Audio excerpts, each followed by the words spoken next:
I want to explain the main reason why that happens. See, when you're not using substances like alcohol or other drugs, when you do something that is fun, is enjoyable, like you go out to a movie that you just really loved, or you're hanging out with your friends, something that is enjoyable. In that moment, your brain is releasing all these feel-good chemicals, but they're natural chemicals. And it gives you that natural high, that moment of, oh, this feels so good. I'm enjoying myself so much. I love this, right? That is a natural high. It's good, it's normal, and you want to enjoy that. But when you introduce chemicals, whether that's alcohol, even nicotine, and certainly the harder drugs, those chemicals flood your brain with an artificial high. And really, it's too much for the brain to take, especially when it happens over and over and over and in large doses.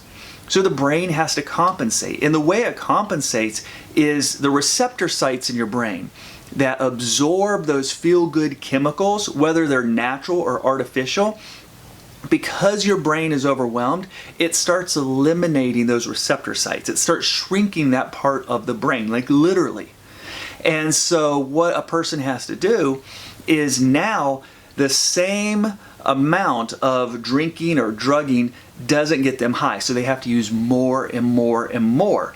And that creates bigger consequences on their body and on how sick they are. And so that's miserable enough right there. That's enough to make someone just depressed and hate life. But on the other side of it, when they're not using, because that part of their brain has been reduced, there's less receptor sites for feel-good chemicals, what happens is normal stuff just doesn't feel good anymore. They go watch that same movie, they talk to those same friends, they do that same thing, whatever it is, it just doesn't feel good anymore. And that's depressing.